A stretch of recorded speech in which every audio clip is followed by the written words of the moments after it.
What can Britain do? The truth about immigration, asylum, and the small boats. What is actually happening? Walk into a pub, a factory, a shop, or a football ground and mention small boats crossing the English Channel, and you will probably hear strong opinions. Some people will say, they shouldn't be allowed in. Others will say, they are refugees and we have a duty to help them. And somewhere between those two views is the complicated reality. This book is not about shouting one side down. It is about trying to understand what is happening, why it is happening, why Britain has not simply stopped it, and what Britain could realistically do about it. For many ordinary British people, the argument begins with something very simple. They see people arriving on British shores after crossing the Channel in small boats. They see the accommodation provided while their cases are dealt with. They hear about the cost to the taxpayer. They hear about asylum backlogs, deportations, court cases, and agreements with other countries. Then they look at their own lives. They may be waiting months for a hospital appointment. They may be struggling with rent, mortgages, food bills, or taxes. They may have worked for decades and paid into the system. It is therefore understandable that some people ask a blunt question. Why can't the government stop this? That is the question this book sets out to examine. But before asking what should be done, we need to understand something important. Arriving in Britain without the normal immigration permission is not the end of the legal story. A person who arrives irregularly may claim asylum, and that claim has to be considered under the laws and international obligations that Britain has accepted. That does not mean every claim will succeed. It does not mean everybody who arrives will be allowed to stay. And it does not mean Britain has no power to control its borders. It means that the process is more complicated than simply turning somebody around and sending them back. That distinction matters. If we want to change the system, we first need to understand the system we actually have. There is another important distinction too. Irregular migration is not the same thing as legal immigration. People come to Britain legally for work, study, family reasons and many other purposes. Others may have a legitimate claim for international protection. This book is primarily concerned with irregular migration, asylum processing and the small boat crossings across the Channel. The question is not whether Britain should have a border. Every country has a right to control who enters it. The real question is, how can Britain control that border effectively while dealing lawfully with people who arrive and claim asylum? That is where the argument becomes difficult. There are no magic buttons. Stopping the boats completely is not simply a matter of announcing that they are no longer welcome. Britain has to deal with the people already here, the countries from which they have traveled, the criminal organizations arranging the journeys, international agreements, court decisions, asylum claims, and the practical problem of returning people when another country will not accept them. There is also the human side. Behind every number is a person. Some people arriving may genuinely be fleeing war or persecution. Others may be seeking a better economic life. Some claims may be genuine. Some may not be. The government therefore has to make decisions about individual people rather than simply treating everyone who arrives as one group. That is uncomfortable for people who want a simple answer. But pretending the problem is simple will not solve it. So this book will try to do something different. It will start with the facts. It will ask what Britain is currently doing.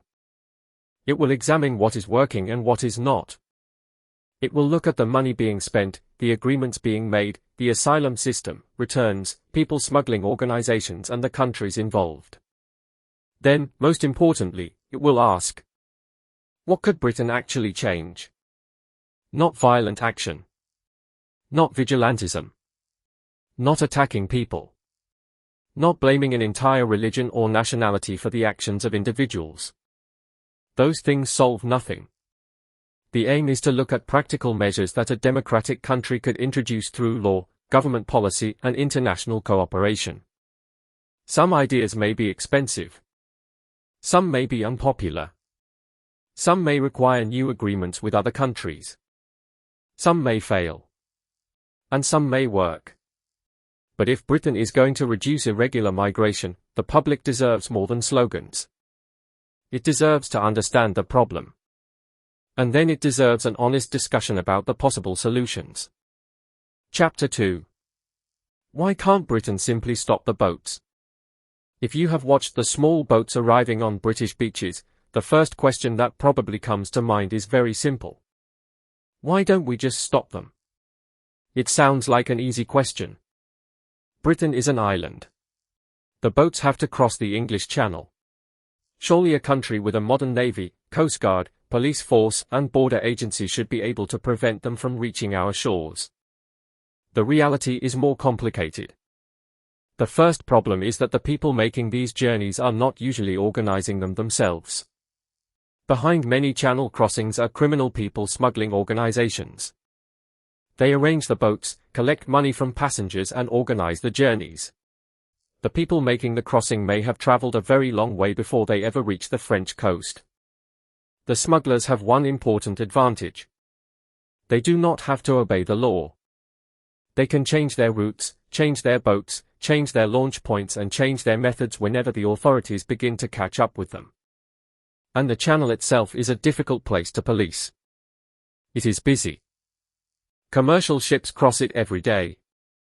Fishing boats operate there. Ferries travel between Britain and France. The weather can change quickly.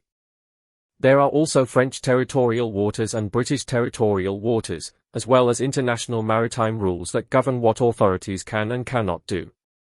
So the answer is not simply to send British boats out and physically stop every small boat that appears. There is another problem. What happens to the people on the boat? Suppose a British vessel intercepts a small boat in the channel. There may be dozens of people aboard. Some could be children. Some may claim they are refugees. Some may be ill or in danger. The authorities have responsibilities towards people whose lives may be at risk at sea. The situation therefore becomes a mixture of border control, maritime safety, immigration law, and asylum law. That is one reason the issue is so difficult. But there is another question that is just as important. Why are people willing to pay smugglers to make the journey in the first place? A person does not normally pay thousands of pounds to climb into a small, overcrowded boat because the journey sounds attractive. They believe that reaching Britain will give them something they want badly enough to take the risk. For some, that may be protection from danger. For others, it may be family connections. For others, it may simply be the hope of a better economic life. Whatever the reason, the smuggling gangs understand the incentive. If they believe there will be customers, they will continue selling the journey. This leads us to an important point. Stopping the boats may require more than stopping the boats. Britain has to attack the business behind them. That means identifying and prosecuting the people who organize the crossings. It means working with French authorities and other countries. It means finding ways of making the smuggling business less profitable. And it means having a system capable of dealing quickly with the people who do arrive. Because if somebody crosses the channel and then waits a very long time for a decision, the system becomes slower, more expensive, and harder for the public to understand. This is where public frustration begins to grow. People see the boats arriving. They hear that people are being accommodated while their claims are considered. They hear about unsuccessful claims that cannot immediately be followed by removal. And they ask, if somebody has no right to remain, why can't they simply be sent back? That is a reasonable question. But again, the answer is not as simple as it sounds. Britain cannot automatically return every person to whichever country it chooses. There may be no agreement allowing that return. The person's identity may not be established. The country of origin may refuse to accept them. There may be an asylum claim still being considered.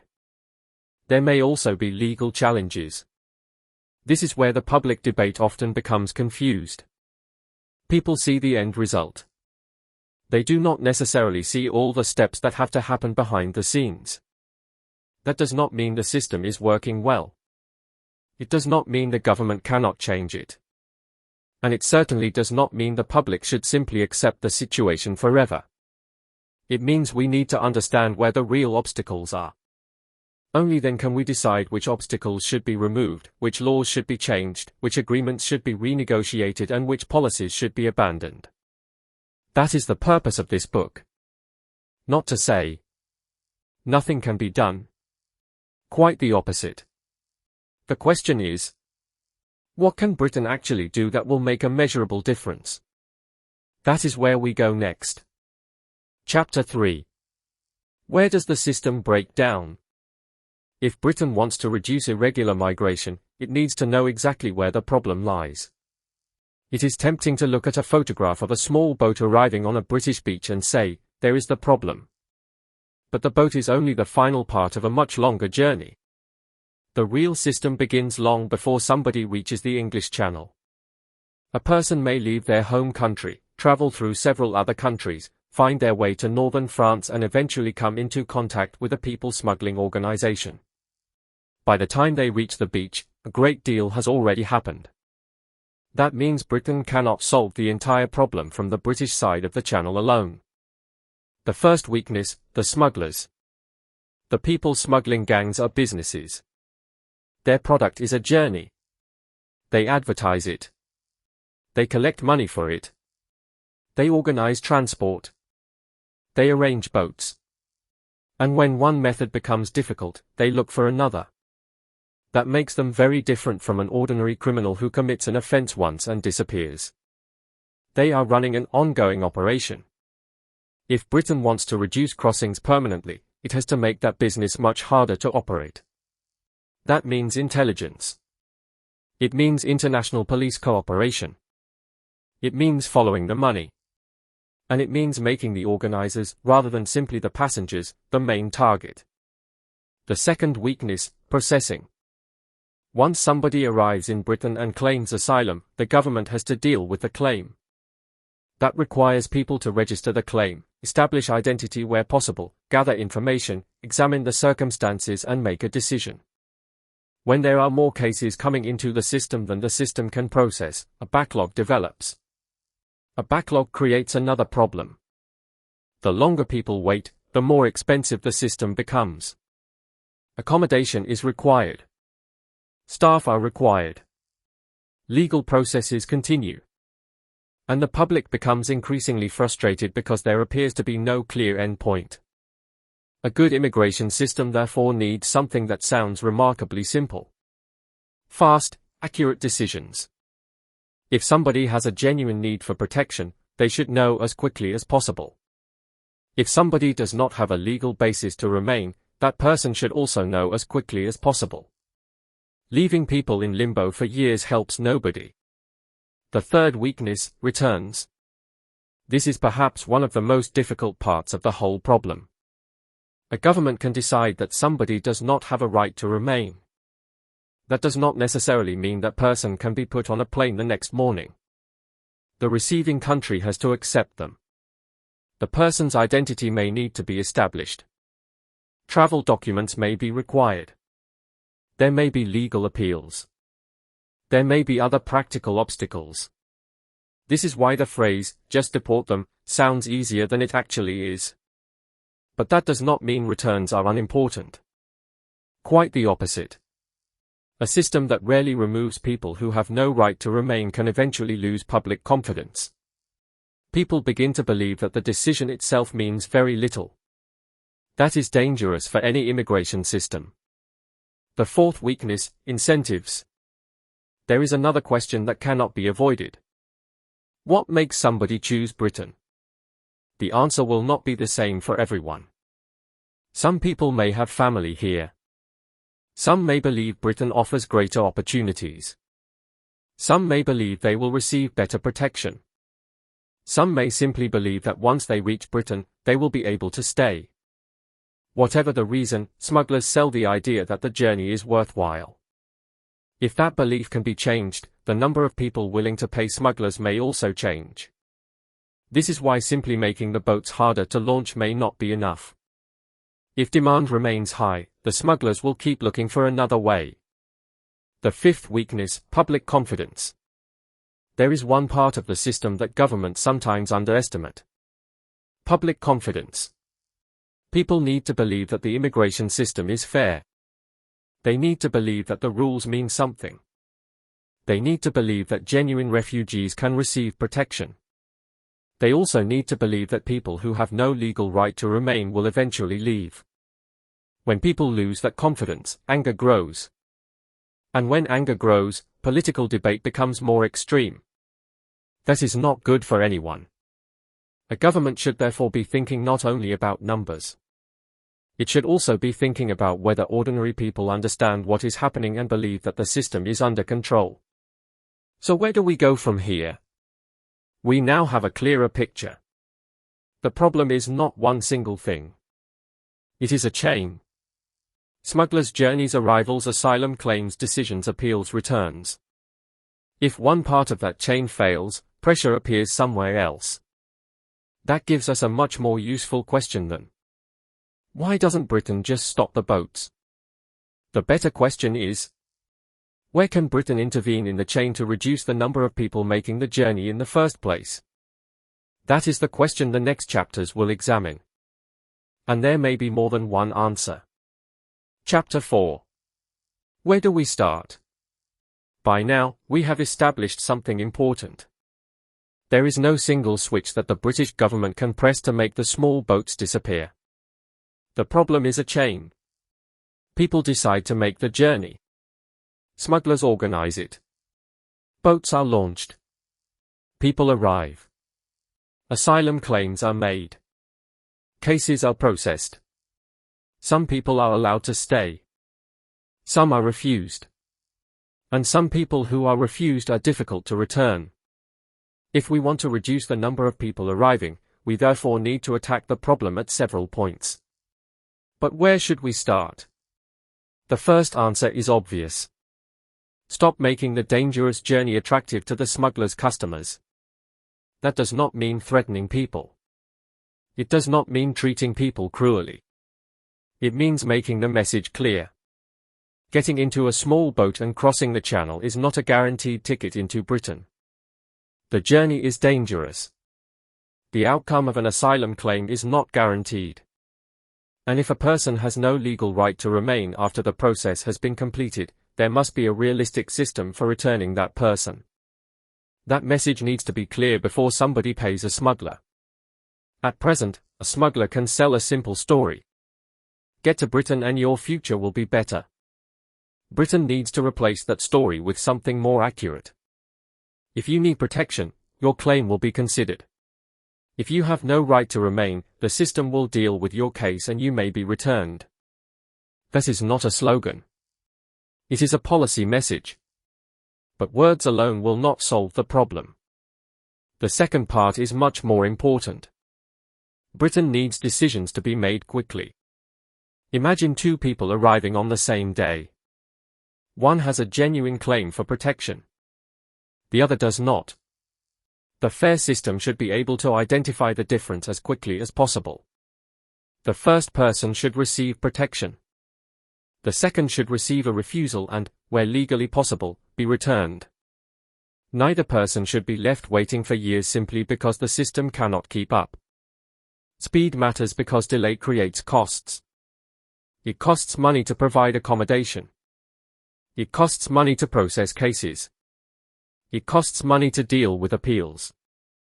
And it costs money when people remain in the system for long periods without knowing what will happen to them. A faster system would not necessarily mean a less fair system. In fact, a properly resourced system could potentially be both faster and fairer. The third part is returns. This is where governments face one of their hardest practical problems. It is no good saying, this person must leave Britain, if there is nowhere for that person to go. Britain therefore needs agreements with countries that will accept their own citizens back.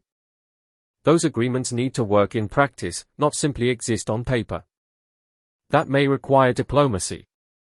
It may require negotiations. It may require Britain to use trade, development cooperation, or other relationships to encourage countries to cooperate. But there must be a clear objective. If a person has no legal right to remain, the decision should have a meaningful consequence. Otherwise, the public will quite reasonably ask, what was the point of making the decision? The fourth part is the smugglers. This is where Britain should be particularly aggressive, but aggressive through law enforcement, not violence. The people making enormous profits from dangerous crossings should be the main target. Follow their money. Identify their organizers. Work with French police. Work with other European police forces. Use intelligence. Use financial investigations. Seize criminal assets where the law allows it. And prosecute the organizers wherever possible. A person paying a smuggler may be making one decision.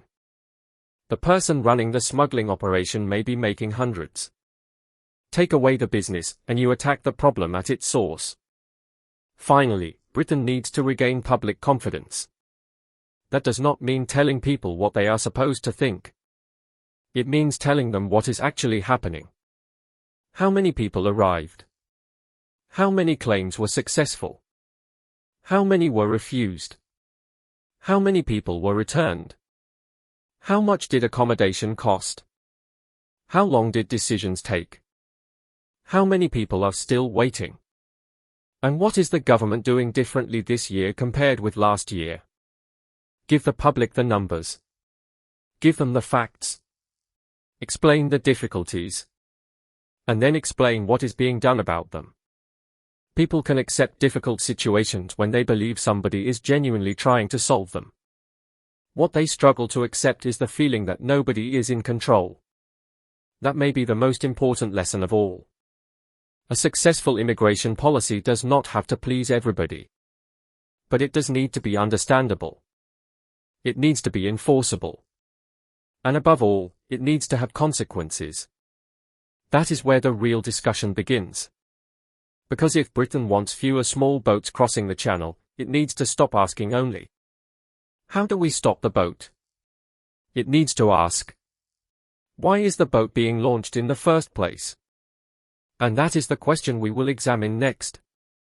Chapter 5. Follow the money. If Britain wants to reduce small boat crossings, there is one group that has a very obvious financial interest in keeping those crossings going. The people smugglers. They are not charities. They are businesses. Their business is selling journeys. A person pays money. A smuggler provides a route, transport, and a place on a boat. If the journey succeeds, the smuggler makes money. If more people want to make the journey, the smuggler makes more money. It is a simple business model. And that gives Britain an important target. Follow the money. For years, much of the public discussion has concentrated on the people sitting in the boats. But the people in the boats are not necessarily the people organizing the operation. The organizers can be somewhere else entirely. They may never go anywhere near the sea. They can communicate through phones and online messaging. They can move money between countries. They can use other people to purchase equipment. They can arrange several boats at once. And if one operation fails, another can take its place. This is why catching individual passengers does not necessarily destroy the business. The business survives because the organizers remain in business. Make smuggling expensive. One possible approach is to make people smuggling a much more difficult and expensive business. That means investigating the financial side. Where does the money go? Who receives it? Who owns the vehicles? Who buys the boats? Who pays for the fuel? Who organizes the launch sites? Who supplies the equipment? Who communicates with the customers?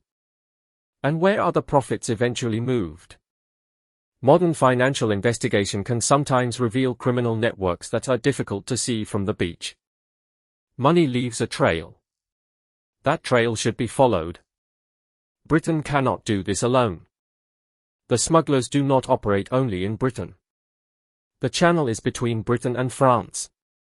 People may travel through several countries before reaching France. Money may move across several borders. That means international cooperation is essential. British police and intelligence agencies need to work closely with their French counterparts. They also need cooperation from other European countries where networks operate. The objective should be simple. Find the people organizing the crossings and dismantle the organizations behind them. That is very different from blaming everyone who arrives. A criminal organization is responsible for its own actions. A person who has been exploited by that organization is a different matter. The law needs to distinguish between the two. What about the boats? The boats themselves are part of the business. If smugglers can easily obtain cheap boats and engines, replace them and launch another boat when one is lost, stopping one particular vessel does little. The authorities therefore need to understand the supply chain. Where are the boats coming from? Who is selling them? Who supplies engines? Who transports them? Who stores them? Who provides fuel and equipment? Again, the principle is simple. Do not just chase the product. Find the supplier. The online problem. There is another modern part of the business. Advertising. People smugglers can use social media and messaging services to reach potential customers. A journey can be advertised to people thousands of miles away without the organizer ever meeting them. That creates an opportunity for law enforcement. If a criminal organization is advertising illegal journeys, authorities should be looking at how those advertisements can be identified, investigated, and removed within the law. The internet has made the smuggler's business easier. It can also give investigators evidence. But enforcement alone is not enough. Here is where we need to be realistic. Even if Britain and France arrested hundreds of smugglers, another problem could remain. Demand. If people still believe that paying a smuggler will eventually result in a better life in Britain, there will be people willing to replace the smugglers who are arrested. That is why enforcement has to be combined with other measures. Faster asylum decisions. Effective returns. Clear information. International agreements. And action against the criminal networks. All of these pieces have to work together. The real target. There is an important principle behind all of this. The objective should not be to create fear among ordinary people. It should be to make the criminal business itself unprofitable. If the organizer loses the money, loses the equipment, loses the network and faces serious prosecution, the business becomes much harder to operate. That is a legitimate use of government power. It is lawful. It is non-violent. And it targets the people who are actually making money from dangerous journeys. But there is still a major question. Even if Britain manages to disrupt the smugglers, what happens to the people who still arrive?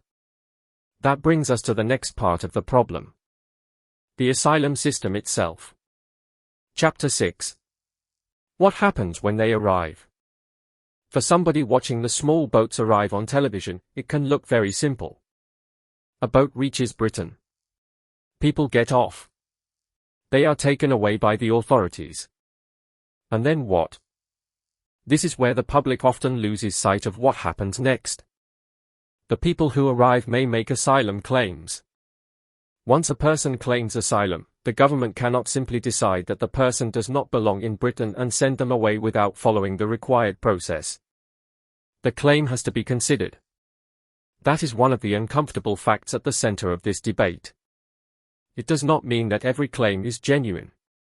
It does not mean that every person who claims asylum will eventually be allowed to remain. It means that the claim has to be examined before a final decision can be made. And this is where the system can become extremely slow. The waiting game.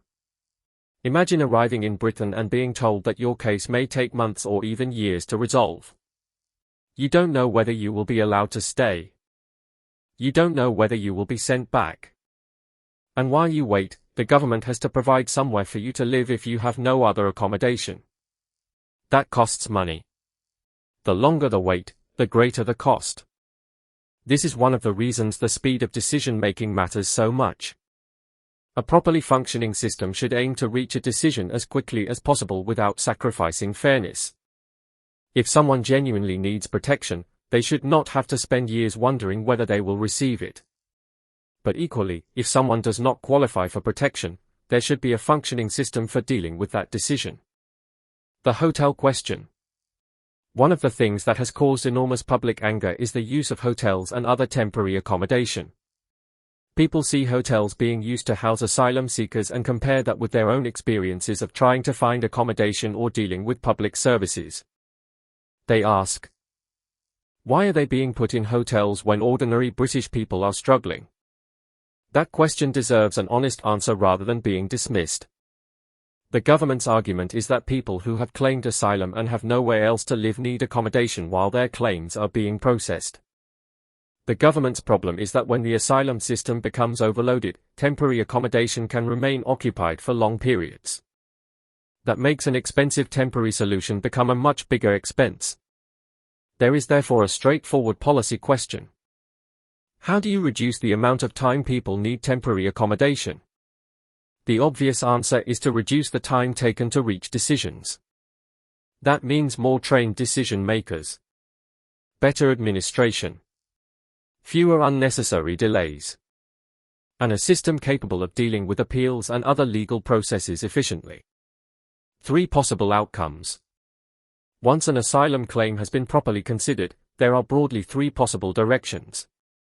A person may be granted protection and allowed to remain. A person may be refused protection but have another legal basis for remaining. Or a person may ultimately have no legal right to remain. The third category is where another difficult part of the system begins. Removal. A refusal is not the same thing as physically returning somebody to another country. That requires the practical and legal ability to carry out the removal. And this is one of the areas where the system can become stuck. The difference between a decision and a removal. This distinction is extremely important. Imagine the government announces, this person's asylum claim has been refused. That sounds like the matter is finished. But it isn't necessarily. There may be an appeal. There may be another legal obstacle. The person's identity may need to be established. Their country of nationality may need to issue documents. Their country may need to agree to accept them. And there may be other circumstances preventing immediate removal. This is why simply demanding more deportations does not automatically produce more deportations. The government needs the practical machinery to carry them out. So what should change? If this book is going to propose solutions, this is an obvious place to start. Make the system faster. Not unfair. Not careless. Faster. Give asylum cases enough staff and resources to be dealt with promptly. Prioritize cases that can be resolved quickly. Deal with genuine protection claims properly. Deal with clearly unsuccessful claims promptly. And when somebody has exhausted the legal process and has no right to remain, make sure there is a realistic mechanism for removal. That would change the entire system. It would reduce the backlog. It would reduce the time people spend in hotels and other temporary accommodation. It would reduce costs. And, perhaps most importantly, it would give the public a clearer understanding of what happens after somebody arrives. The uncomfortable truth. There is no completely painless immigration system. If Britain wants to control its borders, there will always be difficult decisions. Some people will disagree with those decisions. Some cases will be complicated. Some people will have genuine reasons for seeking protection. Others will not qualify. The answer cannot be to pretend that everybody is the same. Nor can the answer be to pretend that the system is working perfectly when there are obvious delays and frustrations. The answer is a system that makes decisions. Quickly. Fairly. Clearly. And then acts on those decisions. That brings us to perhaps the biggest question of all. If somebody is refused and Britain decides they should leave, where do they go? That is where the next part of the problem begins. Chapter 7. If they have no right to stay, then what? This is probably one of the simplest questions in the whole debate. If somebody has been through the asylum process, has been refused, has no other legal right to remain in Britain, and has exhausted the available appeals, then the obvious question is, why aren't they simply sent home? It is a fair question. And it is important to say something clearly. A refusal to remain in Britain should mean something. If a country has immigration laws but cannot enforce the final decisions made under those laws, public confidence in the entire system will eventually suffer. But there is a difference between deciding that somebody should leave and actually getting them out of the country. That difference is where much of the difficulty lies. Britain cannot always return someone whenever it wants. Suppose Britain decides that a person is a citizen of another country. Britain may want to return that person. But the other country may need to confirm their identity. It may need to issue travel documents. It may refuse to accept them. There may be an appeal still outstanding. There may be another legal reason why the removal cannot take place immediately. So the British government can say, you have no right to remain. But it still needs a practical way of carrying out that decision. That is where international cooperation becomes important. The return agreement. Britain needs countries to cooperate with returns. That means negotiating agreements that work in practice. Not just agreements that look good in a press release. If Britain regularly sends people back to a particular country, that country needs to identify its citizens and accept their return. That may require diplomatic negotiations. It may involve trade. It may involve development assistance. It may involve security cooperation. It may involve other relationships between governments. None of this means Britain should act unlawfully or punish an entire population because of the actions of its government. It means Britain should use the diplomatic tools available to it to make return agreements effective. What about countries that refuse? This is where governments face a difficult choice. Suppose Britain has identified someone as a citizen of another country. Britain wants to return them. The other government refuses to accept them. What then? The person remains in Britain. The government may continue trying to establish identity or negotiate a return. And meanwhile, the British taxpayer may continue paying for the consequences. This is one of the reasons why immigration policy cannot be separated from foreign policy. A country may have a perfectly good system for deciding who should leave. But if other countries refuse to cooperate, the final stage becomes extremely difficult. Should Britain use its financial influence? This is a question worth asking. Britain gives money and assistance to countries around the world. It also has trade relationships, diplomatic relationships, and security partnerships. Should some of that influence be used to encourage cooperation on returns? There is a serious argument for doing so.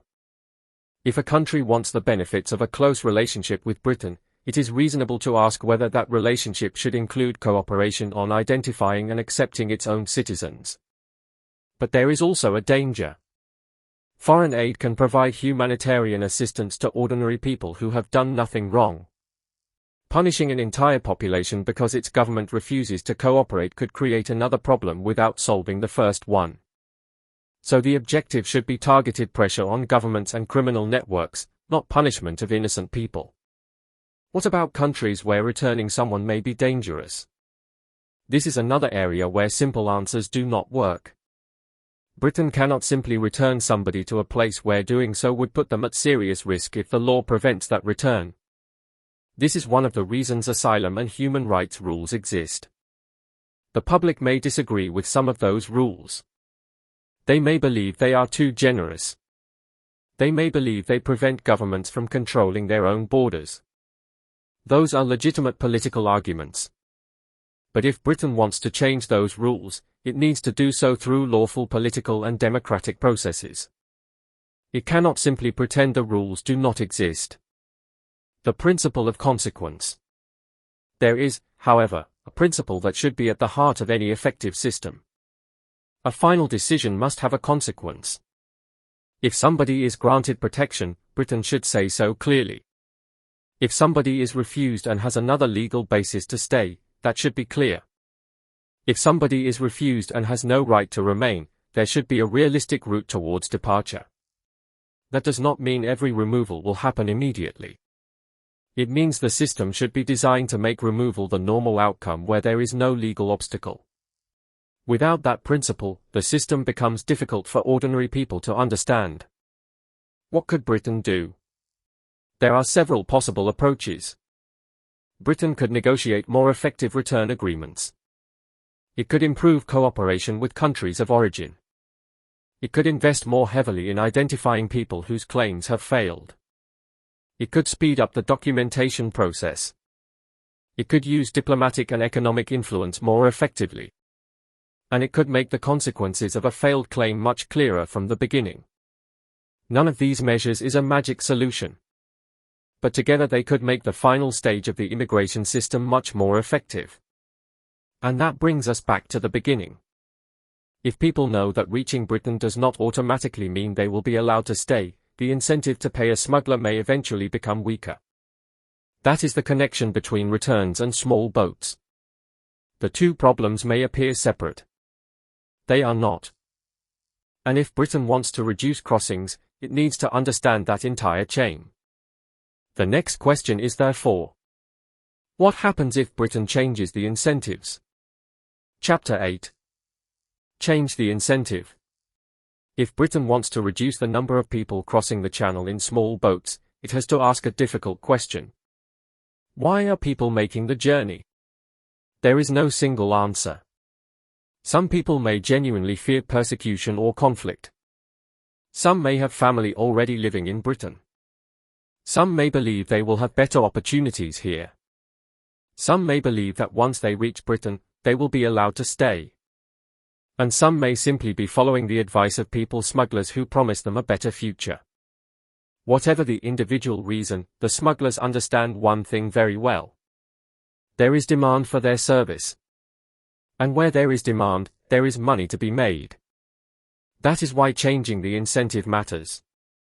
The message has to be honest. Britain needs to communicate clearly what happens when somebody arrives. Not exaggerated propaganda. Not threats. Not political slogans. Just the facts. If you arrive irregularly and claim asylum, your claim will be considered. It may succeed. It may fail. If it succeeds, you may receive protection. If it fails and you have no other legal right to remain, you may be required to leave. That message should be available in the countries and communities where people are considering making the journey. It should be available online. It should be available through legitimate organizations. And it should be available in languages people understand. The purpose is not to frighten people. It is to make sure they are making decisions based on reality rather than promises made by criminals. The smugglers sell hope. A people smuggler does not normally advertise a dangerous journey by saying, "You could spend years waiting for an asylum decision and there is no guarantee you will be allowed to stay." That is not a very good sales pitch. Instead, the customer is sold hope. The hope of reaching Britain. The hope of finding work. The hope of being reunited with family. The hope of receiving protection. The hope of starting again.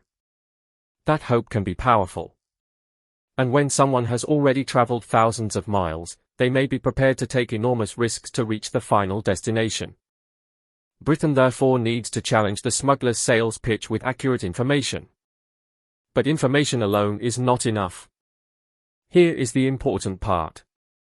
You cannot change the incentive simply by putting up a poster saying, "Don't come." If the reality on the ground contradicts the message, people will believe what they hear from friends, relatives, and smugglers instead. That means the policy has to match the message. If Britain says asylum claims are processed quickly, they need to be processed quickly. If Britain says unsuccessful claims can result in removal, the removal system needs to work. If Britain says smugglers are being targeted, smugglers need to see arrests, prosecutions and confiscation of criminal assets. In other words, the message has to be backed by action. What about legal routes? There is another part of the debate that cannot simply be ignored. If Britain wants to reduce dangerous irregular journeys, it may need to consider whether there are controlled and limited legal routes for people with genuine protection needs. That does not mean opening Britain's borders to everyone. It means asking whether some people who genuinely need protection could be assessed before making a dangerous journey. The advantage would be simple. Instead of paying a criminal organization to cross the channel, a person with a genuine case could potentially have that case considered through a controlled process. The difficulty is obvious too. A legal route has to be limited and carefully managed. Otherwise, it could create another incentive rather than reducing one.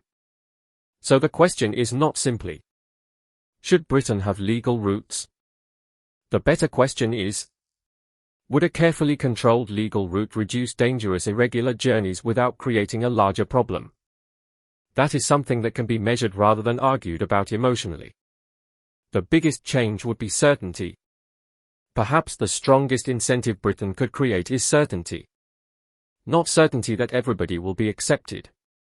Certainty that the system will actually make a decision. Imagine a person considering paying a smuggler. They know that if they reach Britain, their claim will be decided quickly. They know that a genuine claim will be recognized. They also know that a claim without a legal basis will result in a refusal and, where legally possible, return. That is a very different system from one where people believe they may simply enter the country and disappear into a backlog for years. Certainty changes behavior. The goal should not be to make Britain an uncaring country. Nor should it be to create a system where nobody can ever seek protection. The goal should be much simpler. Make the legal system clear, fast, and credible. Protect people who genuinely need protection. Control the border. Attack the criminal smugglers. Process claims quickly.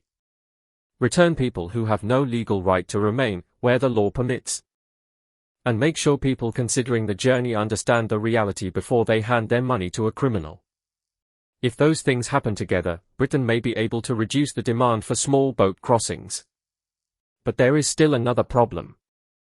Even if Britain improves its own system, it cannot solve the Channel problem by itself. The country on the other side of the Channel matters too. And that brings us to France. Chapter 9. Britain cannot solve the Channel problem alone.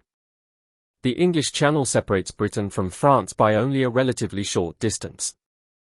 That makes one thing obvious. Britain cannot solve the small boat problem entirely by itself. The boats normally begin their journey from the French coast. That means what happens in France matters enormously to what happens in Britain. For years, Britain and France have worked together on border security. Britain has provided money and equipment. France has increased policing around parts of the northern coastline. There have been joint operations and agreements intended to reduce crossings. Yet the boats continue to arrive. That leads to an obvious question. If Britain is spending money to help prevent crossings in France, why are crossings still happening? The answer is not necessarily that France is doing nothing. The French authorities have a difficult job too. The coastline is long. There are many possible launch points. The smugglers move quickly. And the French authorities have to operate within French law and wider European rules. Stopping every boat before it reaches the water is therefore extremely difficult. But difficult does not mean impossible. It means the two countries need to ask whether the present approach is actually working well enough. Britain should measure results. This is where government agreements can become too vague. A government can announce that millions of pounds are being provided for cooperation. It can announce new patrols. It can announce new equipment. It can announce new meetings. But the ordinary taxpayer wants to know something much simpler. Did it work? How many attempted crossings were prevented? How many smugglers were arrested? How many boats were stopped before launching? How much money was spent? And most importantly, did the number of successful crossings fall? Those are the measurements that matter. If an agreement costs hundreds of millions of pounds but crossings continue increasing, the policy needs to be examined. that does not necessarily mean the money was wasted. It means the government needs to explain what the money achieved. Britain and France need a common objective. The objective should be shared. Britain wants fewer dangerous channel crossings. France wants fewer dangerous channel crossings. Neither country benefits from people drowning in the channel. Neither country benefits from criminal smuggling organizations becoming richer. And neither country benefits from public confidence in immigration policy collapsing. So there is a common interest. The question is how to achieve it. Work further upstream. One possibility is to move the fight against smuggling further away from the beaches.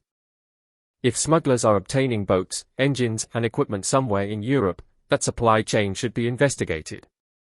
If money is being transferred through particular financial networks, those networks should be investigated. If organizers are operating from particular countries, those countries should be approached. The further upstream the criminal organization can be disrupted, the less opportunity there is for the final journey to take place. What Britain should expect. Britain is entitled to ask whether agreements with France are achieving their purpose. That does not mean Britain should simply blame France. It means there should be clear expectations. If Britain provides funding, there should be measurable results. If Britain provides equipment, there should be accountability. If joint operations are promised, the public should know what those operations achieved. And if a particular policy is failing, both governments should be prepared to admit it and change it. That is what a serious partnership looks like. What Britain cannot do. There is also a limit to what Britain can demand. France is a sovereign country. Its police operate under French law. Britain cannot simply order French officers to do something. Nor can Britain decide unilaterally what happens in French territorial waters. This is another reason why diplomacy matters. If Britain wants stronger action in France, it needs an agreement that France is willing and able to enforce. The question of intercepted boats. There is a particularly difficult issue here. What happens when French authorities intercept a small boat at sea? There are legal and safety considerations. People may be in immediate danger. The authorities have responsibilities towards those on board. This is why simple slogans such as, "Just turn the boats around," do not explain the whole situation. A serious policy needs to deal with what happens to the people on the boat, who has responsibility for them and where they can legally be taken. Again, the answer requires cooperation. A better agreement? Perhaps the most useful question is not, is France doing enough? It is. What agreement would actually reduce crossings? That agreement should have clear targets, clear responsibilities, clear funding, regular reviews, and clear consequences if the agreed objectives are not being achieved. The public should not have to take either government's word for it. The results should be visible. Because ultimately, the Channel does not care which government is in power. The boats will continue to come unless the system on both sides of the Channel becomes more effective. Britain therefore needs France. France needs Britain. And both countries need to be willing to change an approach when the evidence shows that it is not working. But even Britain and France working together cannot solve every part of the problem. People are traveling to the French coast from much further away. That means we need to look beyond France. We need to ask, where do these journeys actually begin? Chapter 10. Where does the journey begin? By the time a small boat reaches the English Channel, the journey has already begun. For some people, it may have started thousands of miles away. They may have traveled through several countries before reaching France. Some may have left because of war or persecution. Some may have left because they wanted a better economic future. Some may have family or friends already living in Britain. Others may have been encouraged by people smugglers. The reasons are not all the same. That matters because there cannot be one solution for everybody. The dangerous journey is the final step. Imagine looking at a small boat crossing the Channel and treating that boat as the beginning of the problem. It isn't. It is the final stage. Before that boat reaches the water, somebody has decided to leave their home. Somebody has traveled to Europe. Somebody has found a route to northern France. Somebody has found a smuggler. And somebody has paid money. Every one of those stages is an opportunity to intervene. That is why Britain needs to think beyond the channel. Information before the journey. One practical measure is information. People considering a dangerous journey should know what they are actually buying. They should know that smugglers are criminals. They should know that boats can be dangerously overcrowded. They should know that the journey does not guarantee permission to remain in Britain.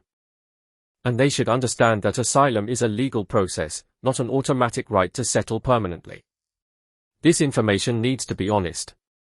If governments exaggerate or make claims that are obviously untrue, people will stop believing them. The information needs to come from sources people trust. And it needs to reach people before they pay the smuggler. The smuggler's version of Britain. There is another side to the information problem. Smugglers have a financial interest in making Britain sound attractive. They are selling a product. The product is the journey. The more attractive the destination appears, the easier it is to sell that journey. That means Britain needs to make sure potential migrants understand the reality. There are rules. There are checks. There are asylum decisions. There are refusals. There are returns. There are long periods of uncertainty. And there is no guarantee that reaching Britain means being allowed to remain. That is not an anti-migration message. It is simply information. What about the countries people leave?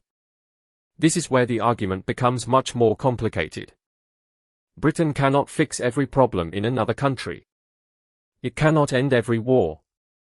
It cannot create jobs everywhere. It cannot remove corruption from every government. And it cannot simply pay another country to keep all its citizens at home. That is why throwing more money at the problem is not automatically a solution. Foreign aid can save lives and help communities. It can support schools, hospitals, food programs, and development. But if the underlying reason somebody wants to leave remains unchanged, aid alone will not necessarily stop migration. The question should therefore be, what is the money actually achieving? If Britain spends money overseas, there should be a clear objective. If the objective is development, measure development. If the objective is reducing irregular migration, measure that.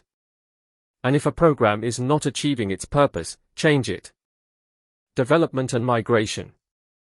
There is an interesting paradox here. As countries become wealthier, more people can sometimes afford to travel.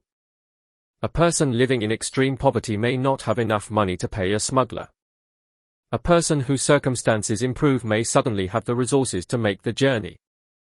That means development does not automatically produce less migration in the short term. It can sometimes produce more mobility. This is another reason why there are no simple answers. The countries in between. Britain also needs to work with countries along the migration routes. If somebody travels through several safe countries before reaching Britain, there is a legitimate policy question. Where should that person's asylum claim be considered? The answer is not always straightforward. Different countries have different laws. Some people have family connections in particular countries. Some countries may not be safe for particular individuals. And international agreements matter. But Britain should nevertheless examine the whole journey rather than concentrating only on the final few miles across the channel. The long-term objective. The long-term objective should be to reduce the number of people who believe that paying a smuggler is their best option. That requires several things working together. Better information. Action against smugglers. Faster asylum decisions. Effective returns where legally possible. International cooperation. And sensible development policies. None of these measures will eliminate migration. That is not realistic. People have always moved between countries. The objective is more specific. Reduce dangerous irregular migration and bring it under effective control. That is something a government can reasonably aim for. And it brings us to another important question. If Britain is going to control immigration effectively, what should the British public actually be told about the numbers and the cost? Chapter 11. What does it really cost? Ask an ordinary person what immigration costs Britain and you will hear very different answers. Some will say it costs billions. Some will say immigrants contribute more than they take out. Some will say the whole system is out of control. Others will say the figures are exaggerated. The problem is that people are often arguing about different numbers. So if this book is going to ask what Britain should do, we first need to ask a simpler question. What does the system actually cost? Start with the facts. There are several different costs involved in immigration and asylum. There is the cost of processing applications. There is accommodation for people who would otherwise be destitute while their asylum claims are considered. There are staff. There are transport costs. There are legal costs. There are detention and removal costs. There are policing and border security costs. And there are the costs associated with people who remain in the system for long periods. These costs should be published clearly. Not buried inside complicated government accounts. Not presented in a way that makes comparison difficult.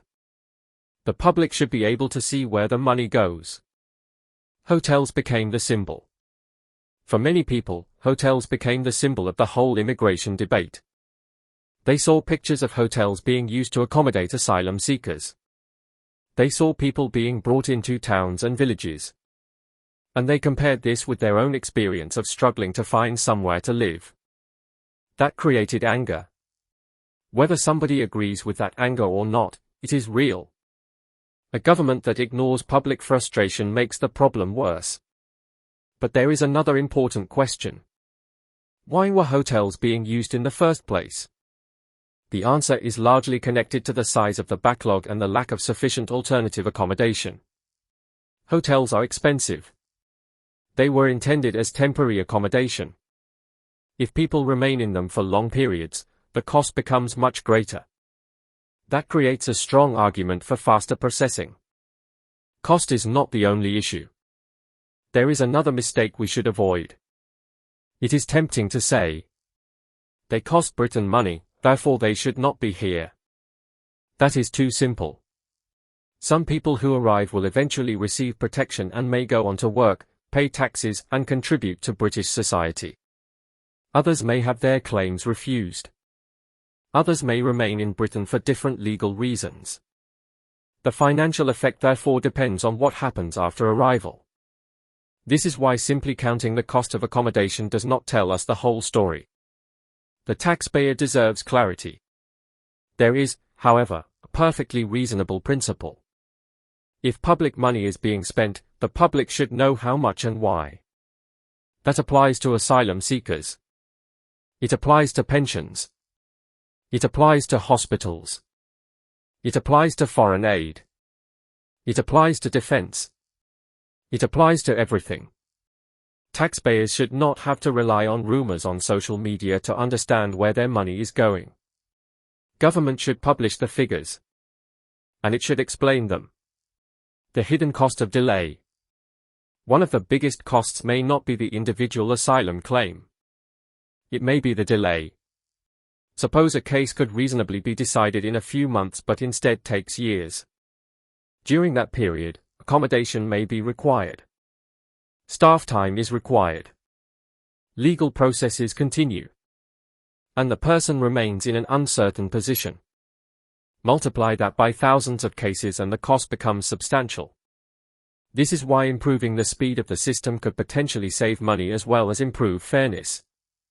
What about British public services? This is where immigration becomes a much wider political question. Britain already has pressure on housing. The NHS has waiting lists. Local councils have financial difficulties. Schools need resources. People are struggling with the cost of living. Immigration is only one part of those problems. It would be wrong to pretend that every problem in Britain is caused by immigration. But it would also be wrong to pretend that population growth has no effect on demand for housing, healthcare, schools, and other public services. A serious discussion needs to consider both sides. The question we should ask, instead of asking, how much do immigrants cost? We should ask several more useful questions. How much does the asylum system cost? How much does irregular migration cost? How much does legal immigration contribute? How much does temporary accommodation cost? How much could be saved by processing claims faster? How much does removing people who have no right to remain cost? And what is the long-term economic contribution of people who are eventually allowed to stay? Those are questions that can be answered with evidence.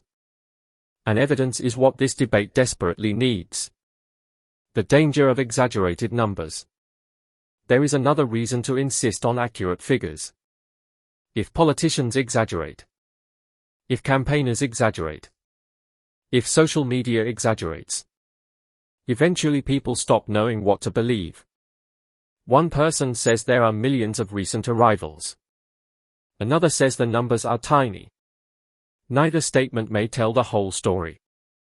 This book should not make that mistake. If a number is known, we use it. If it is an estimate, we say it is an estimate. If the evidence is disputed, we say that too.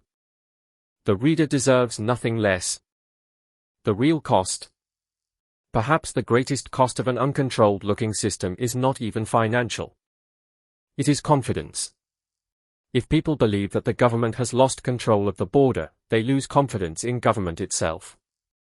If they believe the rules are not enforced, they lose respect for the rules. And if they believe nobody is listening, frustration can turn into anger. That is why getting the numbers right matters. It is not about producing figures that support one side. It is about producing figures that allow the public to understand the problem. And once we understand the cost, we can ask the next question. What would a better system actually look like? Chapter 12. What would a better system look like? By this point, we have looked at the boats, the smugglers, the asylum system, returns, France, the countries people travel from, and the cost to Britain. The obvious question now is, what would a better system actually look like? Not a perfect system. There probably isn't one. And not a system that promises to stop every person from ever entering Britain. That is unrealistic. What Britain needs is a system that is controlled, understandable, enforceable and fair.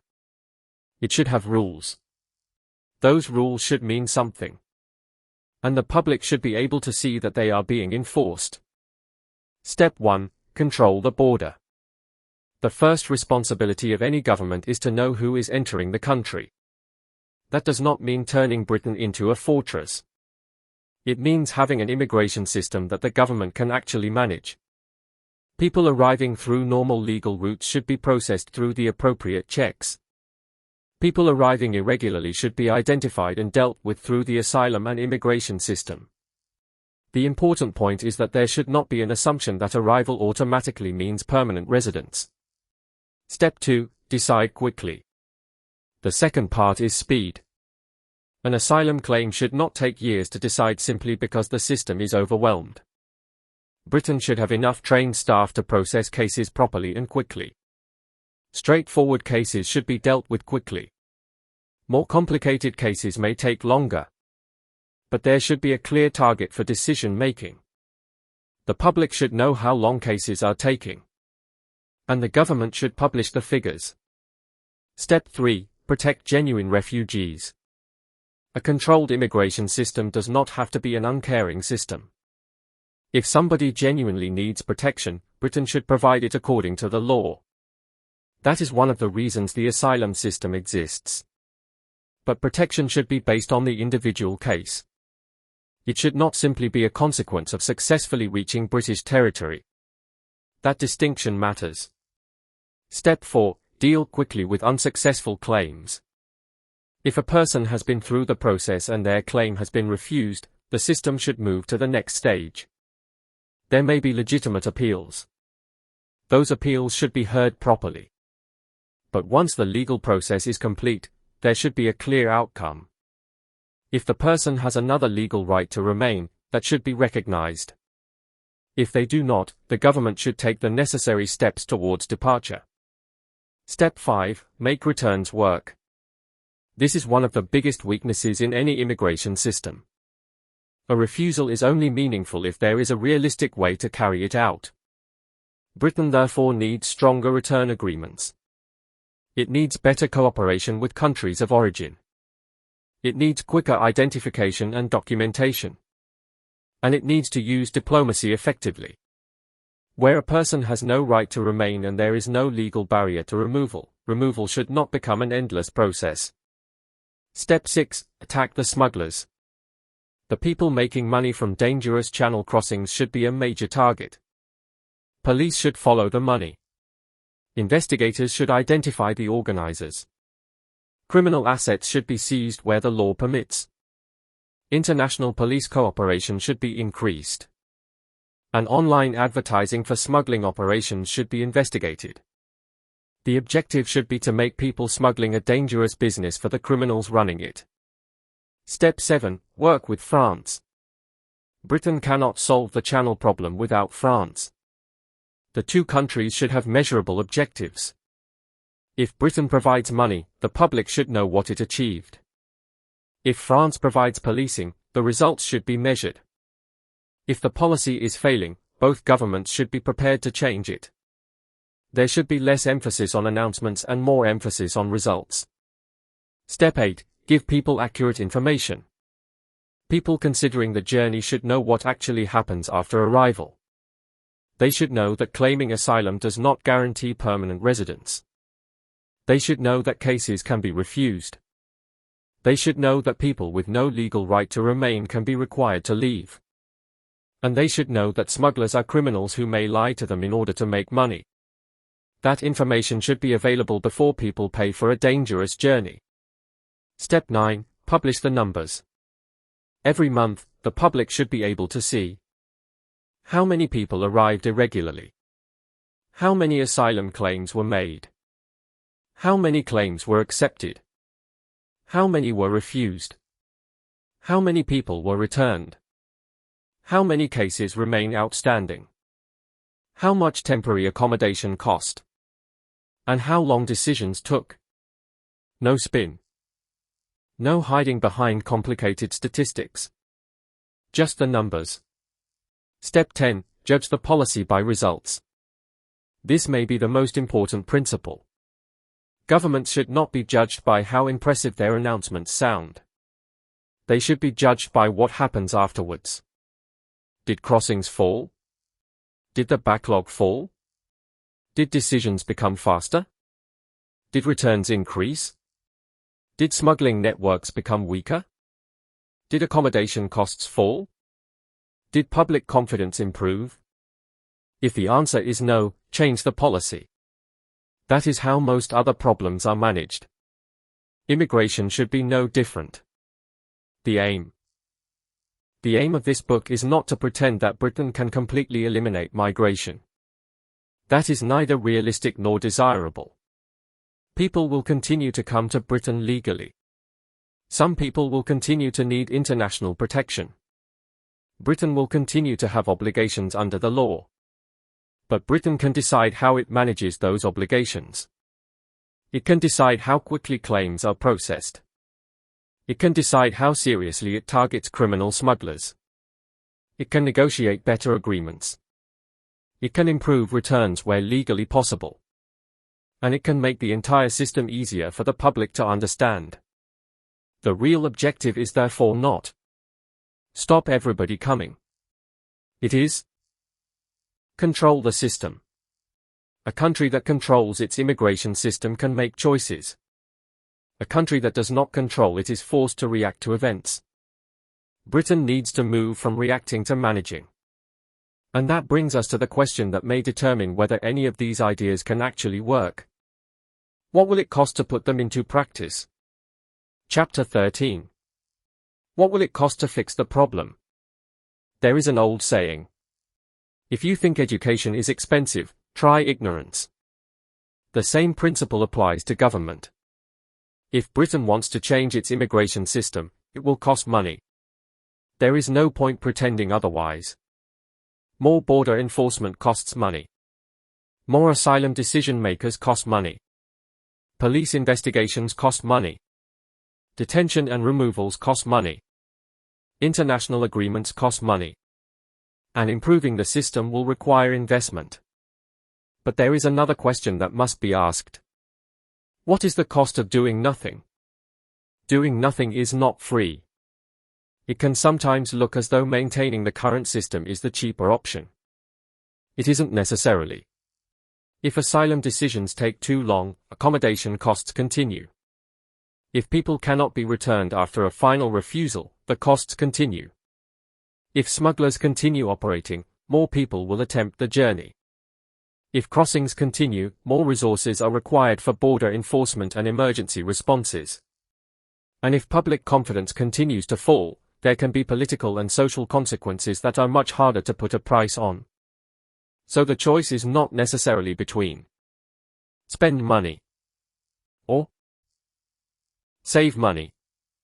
It may be between spend money changing the system or continue spending money maintaining a system that is not producing the desired result. That is a very different question. Invest where it makes a difference. The answer should not simply be to throw more money at immigration. More money does not automatically mean better results. If a department is badly organized, giving it another £1 billion does not necessarily solve the problem. The government should identify where money would produce the greatest improvement. For example, if extra staff could clear a large backlog quickly, that may be a sensible investment. If better intelligence could help dismantle major smuggling organizations, that may be a sensible investment. If improved international cooperation could significantly increase lawful returns, that may be a sensible investment. But if a program repeatedly fails to produce results, it should be changed. Set targets. Every major part of the system should have measurable targets. How quickly should an asylum claim normally be decided? How long should an appeal take? How many cases should each trained decision maker be able to process? How many people with final refusals can realistically be returned each month? How many smuggling networks are being investigated? How many criminal assets are being seized? How many attempted crossings are being prevented?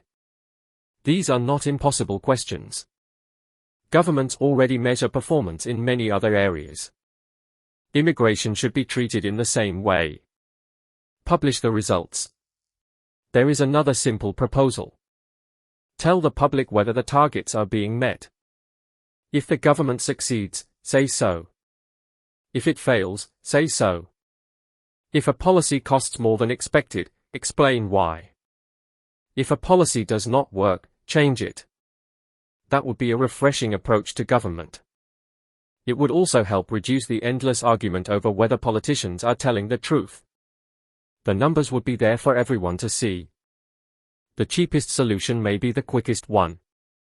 There is a strong argument that the most important investment is speed. If Britain can make accurate asylum decisions quickly, several other problems become easier. People with genuine claims can begin rebuilding their lives. People whose claims fail can move through the appropriate departure process. Temporary accommodation is needed for less time. The backlog becomes smaller. Government staff can concentrate on new cases rather than constantly dealing with old ones. And the public can see that the system is functioning. Speed does not mean cutting corners. It means giving the system enough resources and organization to do the job properly. The cost of enforcement. There will also be costs involved in stronger enforcement. More police work. More intelligence gathering. More cooperation with France and other countries. More work investigating financial networks. More resources for returns. But again, the question should be, what result are we buying? If spending £10 million disrupts a criminal network responsible for thousands of dangerous crossings, That is very different from spending £10 million on a program that produces little measurable result. Government should think in terms of outcomes, not simply budgets. The taxpayer's question. The ordinary taxpayer is entitled to ask, what am I getting for my money? That applies whether the money is being spent on hospitals, schools, defense, pensions or immigration. Nobody should be told that asking the question makes them cruel. It doesn't. It makes them a taxpayer. But the taxpayer also deserves honest answers. If money is being spent because the law requires the government to provide accommodation while an asylum claim is considered, say so. If money is being spent because the asylum system is overloaded, say so. If changing the system would cost more initially but save money later, show the figures. Treat the public like adults. The bigger economic picture. There is another issue that must be kept separate from the asylum debate. Legal immigration and irregular migration are not the same thing. People who come to Britain legally to work may pay taxes and contribute to the economy. Some refugees who are eventually given protection may also become workers, taxpayers, and valued members of British communities. That means the economic argument cannot simply be, immigration costs money. The real question is much more complicated. Which type of migration? At what level? With what skills? Under what rules? With what costs to public services? And with what economic contribution? A serious book has to ask all of those questions. The investment test. Every new policy proposed in this book should therefore pass a simple test. What does it cost? What does it achieve? How will we measure success? What happens if it fails? That is how taxpayers should expect their money to be managed. And perhaps that is the biggest change Britain needs. Not simply more money. Not simply more laws. Not simply more announcements. But accountability. If the government tells the public that a policy will reduce small boat crossings, the public should be able to look at the figures afterwards and decide whether it did.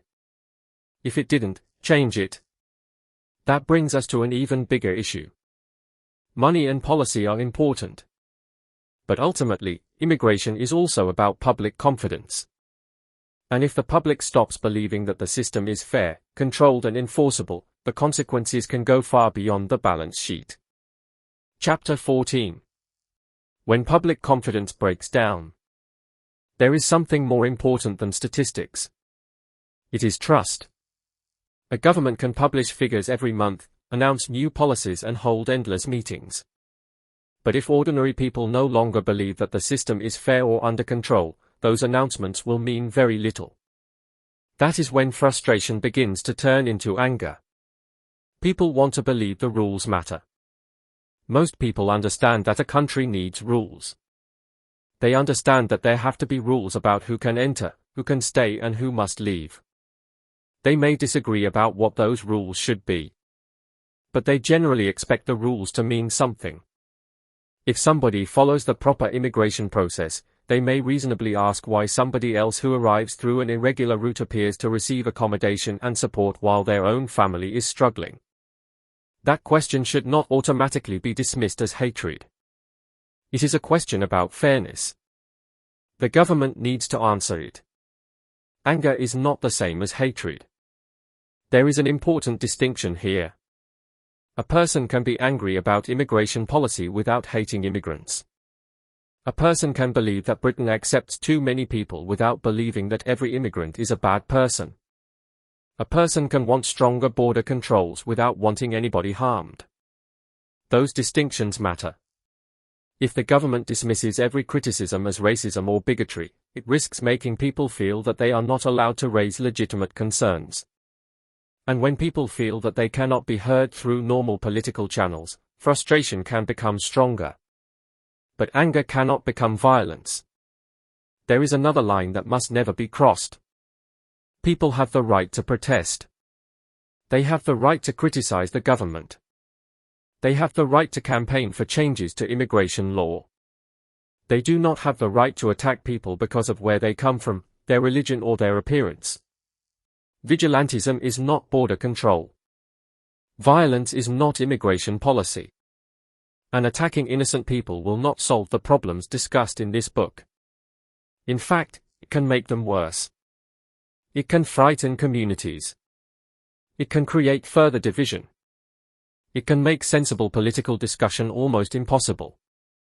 And it can allow the people who actually want disorder to take advantage of public anger. The danger of blaming everyone.